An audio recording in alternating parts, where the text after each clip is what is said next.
بسم الله الرحمن الرحيم. السلام عليكم ورحمة الله وبركاته. كل أنت وناكسنه عن ملك استاد الدنيا كجوكتان والله لا لله سبحانه وتعالى دنبجنا دنبج والدكنا دافو ما أنت وسبتي waxaad ka daawataan page-kan Asrac Daa'id barnaamijka arrimaha qoyska oo aan uga hadalno arrimo runtii aad iyo aad u xiiso badan isla markaana aan isleenahay mujtamaca Soomaaliyeed waxay u tari doonaa. maanta waxaan uga hadli doonaa qodob aad iyo aad muhiim ah. qodobkaasna wuxuu yahay dulmiga ka dhaxdhaca dadka isqaba ama nolosha wadaaga. dulmiga walaalayaal uu fara badan yahay, noocyo badan uu leeyahay. dulmiga dhan marka la isku soo dardarana Ilaahay subhanahu wa ta'ala uu xarimay oo ma taqaana muusan ogolaanin. barnaamijka maanta waxaan uga hadli doonaa dulmiga ka dhaca ragga ay ku suubiyaan xaasaskooda iyo gabdhaha dulmiga ay ku suubiyaan nimankooda. badanana waxaa dulmiga bilaaba ama u badan ragga ayaa bilaaba oo dumarka dulmiya.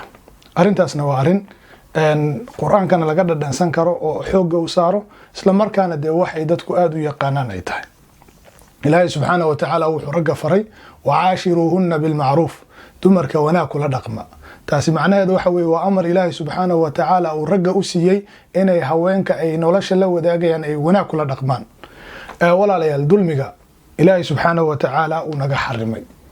ilaahay subhanahu wa ta'ala wuxuu leeyahay yaa cibaadi inni xaramtu dulma ala nafsi, addoomadaydiyow anigu naftayda waxaan ka xarimay dulmiga ayaan ka xarimay. subhanallah, ilaahay ayaa dulmiga iska xarimay. ilaahay subhanahu wa ta'ala qofna ma dulmiyo. wajacaltuhu baynakum muharrama, waxaan yeelay dhexdiinana mid aan banaanayn oo xaaraan ah. falaa tadalamu ha isdulminina. walaalayaal ilaahay subhanahu wa ta'ala wuxuu diiday inaan qof kala dulmino. sidee baad u dulmin kartaa qofkii aan nolosha la wadaagaysay? nabiga calayhi salaatu wasalaam wuxuu leeyahay ittaqu dhulma fa inna dhulma dhulumaatu yawma alqiyaamah. war dulmiga ka baqa, maxaa yeelay dulmigu wuxuu ka mid yahay mugdiyaasha qiyaama ayuu ka mid yahay. allahu akbar. qofka qof adduunka ku dulmiya maalinta qiyaama ayaa ilaahay subhanahu wa ta'ala la xisaabtami doonaa. maalinta qiyaama ilaahay wuxuu oran doonaa wardada wixii aniga aad iga gasheen waa inay cafiyeen, bal idinka heshiiya.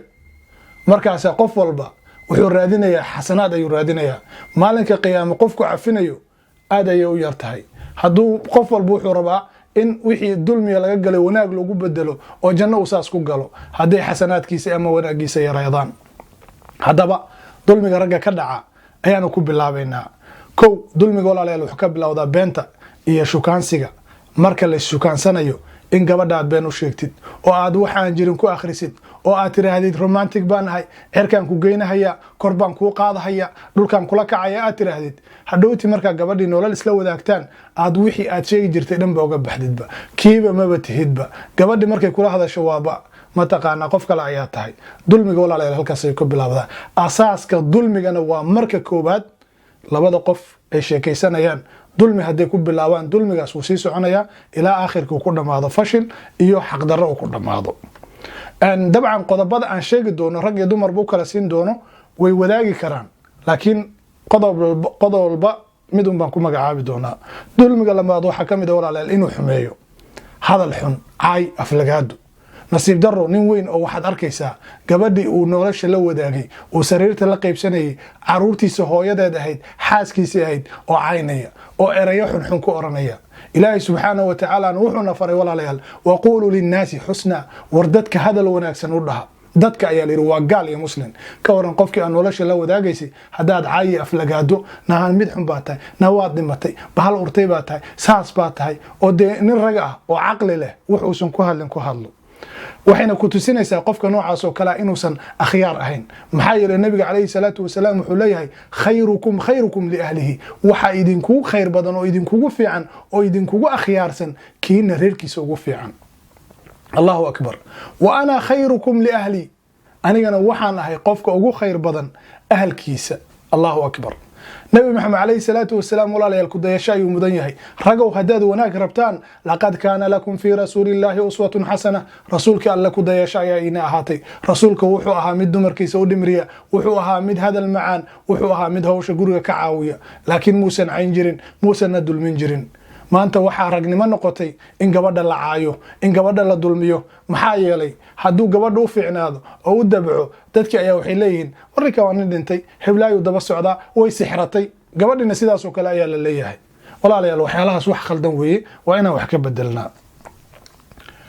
كسدحاد waxay tahay dumarka rag ay ku suubiyaan inay garaacaan ama dilaan dumarka walaalayaal waa la garaaca rag badan ayaa garaaca oo ku xad gudba oo si xun u dila markaas waxay dhahaan xaq baan u leenahay inaan garaacno ilaahay baa na faray وانا كذب إلهي سبحانه وتعالى أصل وحو فرى إن دتك لجراعين إن دتك لدبن إلهي نوحي الله والذين يؤذون المؤمنين والمؤمنات بغير ما اكتسبوا فقد احتملوا بهتانا إلهي سبحانه وتعالى ليه إن قف مسلم لدبو أو لدلو أما هذا الحن لغير هذا إلهي سبحانه وتعالى والرابي مال أي دين تأوغا قرانت هينا إن أتقف النولش كلو ذاك تأدشد ولا لا المجرتو آيادنا الشيقيسة وله حلا جراعو معناه هذا جراعة على شيء ما عن جراعة ما أنت نقانو جراعة دمر كل واحد جود بيو ولا دليل ما عن جراعة شرعي أي أجرة جراعة سنة ولا عليه الواحد لجوضع وحلقوضع عبارة يدبين أي لجوضع لكن إنها تفر لقشيد أو جوك كسرتيد أو الكه كده هذيشيد أو أديشيد هدنا ترى هذيد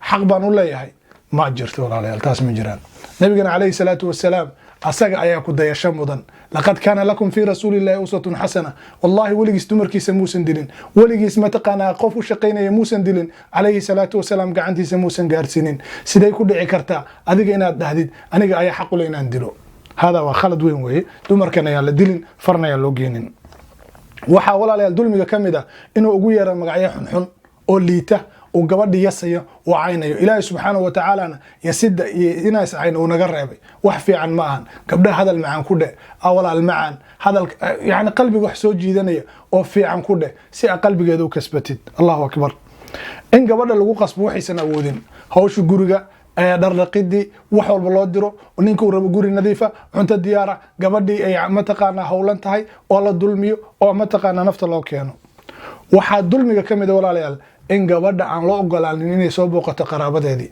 in ehelkeedii loo diido in dadka dhan laga xirxiro in la yiraahdo telefoonka ma isticmaali kartid Facebook ma isticmaali kartid internet ma gali kartid halka ninkan uu mataqaana telefoonka ugu dambeeyo uu wato internetka 24 saac ku jiro wuxuu raban uu suubinayo gabadhiina uu cadaadis iyo dulmi saarayo walaalayaal arintaas waxay ka mid tahay dulmiga cusub ee dumarka lagu hayo in waxa jira rag aad iyo aad maaragtay u liita oo dumarkooda ku qasbina isqaawiyaan inay mataqaana awradooda muujiyaan inay meel xun istaagaan kuwaas waxaan leenahay walaalahay ilaahay ka cabsada oo diyuusin ha noqonina oo laba dulmi ha isku darsanino intaad maaragtay gabadhi dulmisaan hadana xaraan ha suubinina xaraan suubi ha oranina oo ilaahay uga cabsada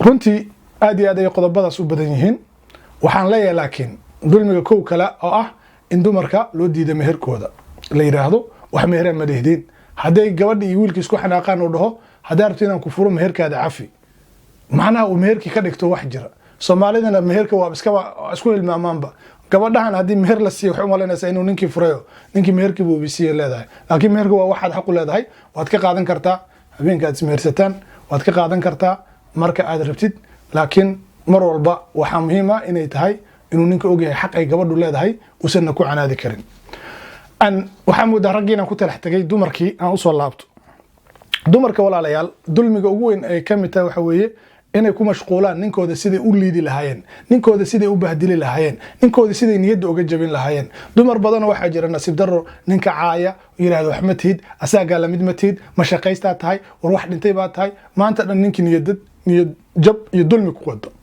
أرنت أسنو أرنت كنت آدي آدو خلطان أن waxaa kaloo kamid ah in ayada isku mashquulsho abay heelay ayada la isku mashquulshan ninka uma soo jeedo markay baxayso wala bisata aroosyada waxa loo tagaa si khatar ah waxa la iska dhigaa balaayo xaajigi ma jooga guriga ma wala hadlaayaba ko baati xuno waxa la wataa 3 maalmood iska xirnaa ninkii looma soo jeedaba hami ma jiro يعني هذا المعان ما جرو waxay isku mashquulinaysaa wax kale waxay kamid tahay dulmiga ay ragga ku hayaan dumarka ku hayaan sidoo kale walaalayaal inay dayacaan hawsha u gaarka ah ninka waxa dhici karta inuu shaqeeyo inuu mas'uuliyad badan hayo waa haduu nin fiican yahay inay maarata waxyaalo badan u fududeyso u sahasho aad iyo aad ay u fiican tahay waxa kale walaalayaal dulmiga kamid ah inay ninkeeda sirihiisa faafiso ceebihiisa faafiso inay ma taqaana xamato inay ma taqaana ay wax badan ku suubiso dulmiga ugu weyn ay dumarka suubiyaan waxa kamid ah inay saddexdood la dagaalamaan ninka qabo hooyadiis la dagaalamaan ilmaha ay dhashay ayeeydooda ay la dagaalamaan ay yiraahdaan ma arki karo qaraabadaada ma arki karo hebel ma arki karo walaalayaal waxyaalahaas waxa dulmiga kamid ay tahay waana marka kali ah oo aan rag iyo dumarba aan ka soo horjeesto oo haddii ay waalid arrinta soo gaarto qofku waa inuu go'aan cad ka qaataa. hooyaday qofka naca qofka nolosha la wadaagaya hooyaday hadduu naco waxa isu sheegaynaa iska yar. hooyaday waa hooyaday dhashay, waxaa la rabaa inaan aniga hooyaday ay u ixtiraamto sida hooyadeed oo kale, anigana aan u ixtiraamo sida hooyaday oo kale. maxaa yeelay waa hooyadeen iyo hooyadeen. laakiin macquul ma noqonayso hooyadayna jeclow, hooyadayna kilkishaan ku wadanaya, hooyadaana waan tuuraya. ilaahay subxaanahu wa tacaala waxaan weydiisanaynaa dulmiga iyo dhibaatada inuu lamaanaha isqaba ka dhex qaado, guud ahaana dulmiga ummadda dhan ka dhex qaado. ilaahay subxaanahu wa tacaala ha idin cafiyo, ha idin naxariisto. walaalkii naasir cadceed idin leh. wasalaamu calaykum waraxmatullaahi wabarakaatuh.